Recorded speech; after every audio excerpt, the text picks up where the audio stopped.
Ayan, tapos na tayo magluto ng ulo ng salmon. Umpisahan na natin ang pagsisigang.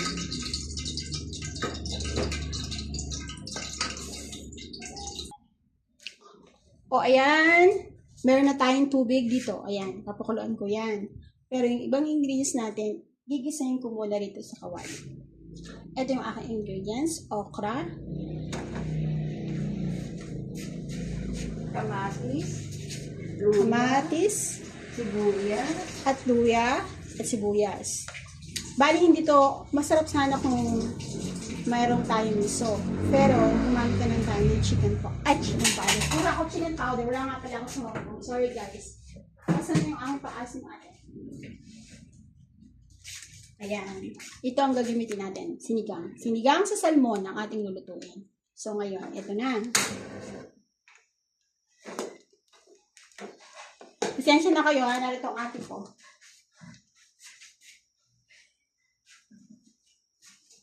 Nakikinig siya sa aking vlogging. Anyway guys, narito ako sa Pinas. Bakasyon ko. Bali 3 weeks ako dito. Ang 5 days ko na ngayong araw na to. Narito ako sa Bulacan, Malolos. Dito ang aking hometown. Bakit bahawa ko ang okra? Kinain ko pala dito. Gabi. At meron pa pala akong gabi. Take note, may gabi pa pala ako. Sorry guys. May pahabol. Maliit ang aking kitchen guys.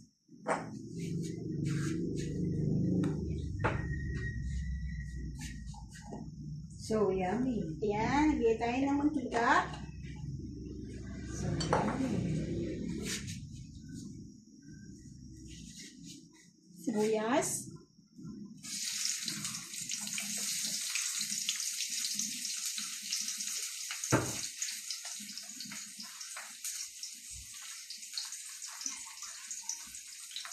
Naghahanap ako ng takip. Palibasa matagal akong hindi nakauwi din sa amin. Hindi ko alam kung nasa ng takip. Takip na kabera?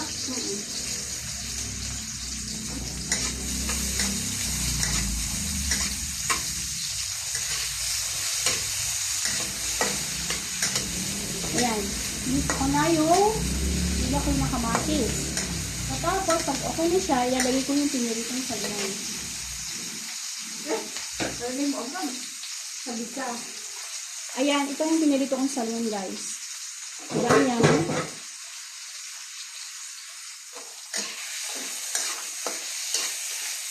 Ano ba ako? Inakam po ng ate ko yung nakuha tayong tubig. Hindi na lang may assistant ako.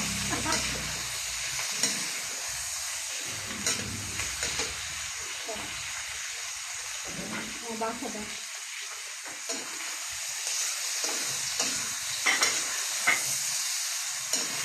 Bango! Bango!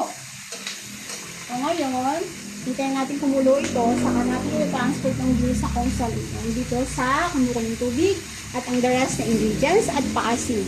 So, see you next later, okay?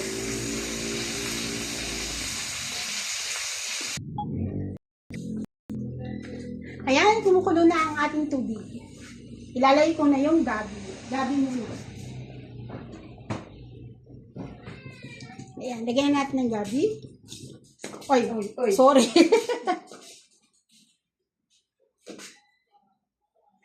Ayan. Pag medyo malambot na yung gabi, lalagyan na natin ang ating salmon. Ulo ng salmon.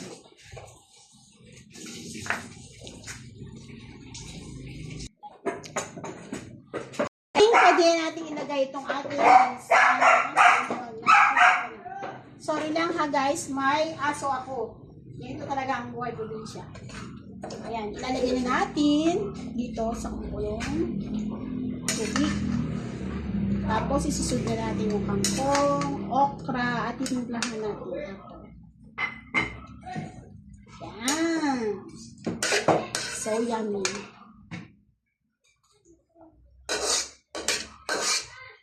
Ang ingay, no? Kailangan huwag natin gano'ng isama yung oil.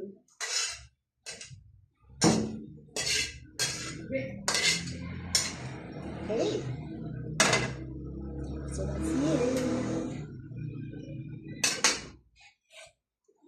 Cover ulit natin. After 5 minutes, lalagyan natin yung the rest na ingredients.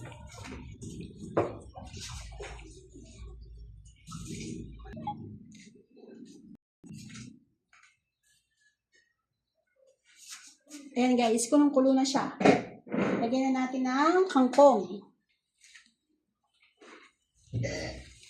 Karagaling. Ayan. Siyempre, ilalagay ko na rin ang okra.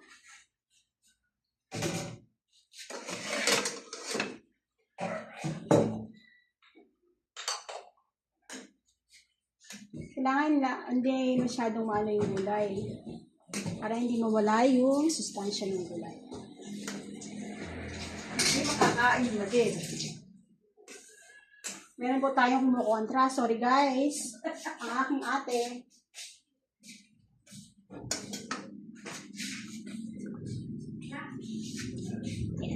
Lalagay ko na rin ang okra. Mamaya na po itong ating siling green.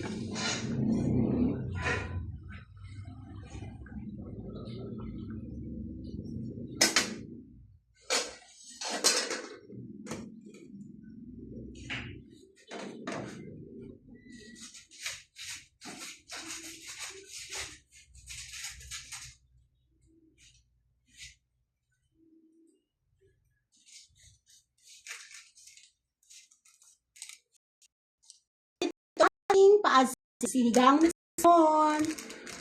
Mas masarap sana kung tayo merong miso. Eh kaso wala tayong miso, kaya ito na lang gagamitin ko. Sinigang original.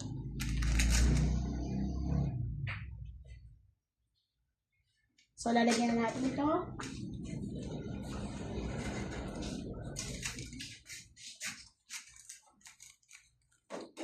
Kinaan natin ng konti yung apoy. Lagyan ko na, guys. Para matikman natin kung masarap.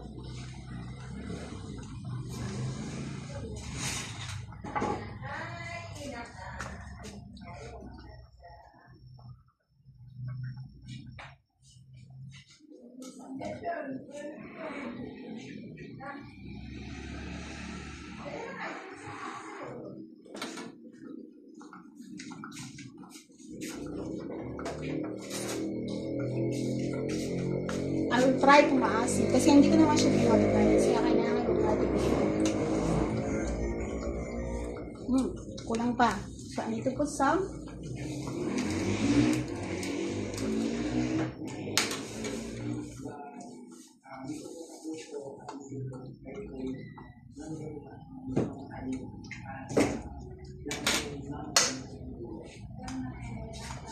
Manulit natin.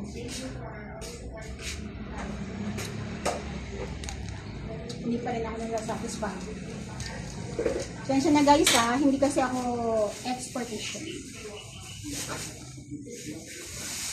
Bigay mo lahat yan. Oh, matamang. Lagi ako may second emotion at saka ano dito guys, pasensya na. Nakakalimot siya. Na tayo nagbablog, ang ate ko. Wala!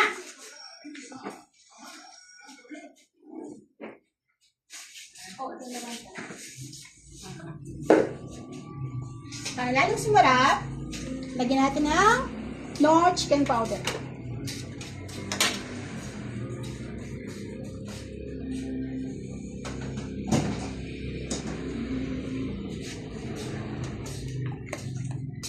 And then, lagyan natin ng siling green.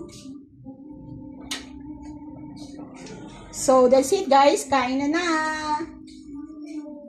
Sinigang ng salmon.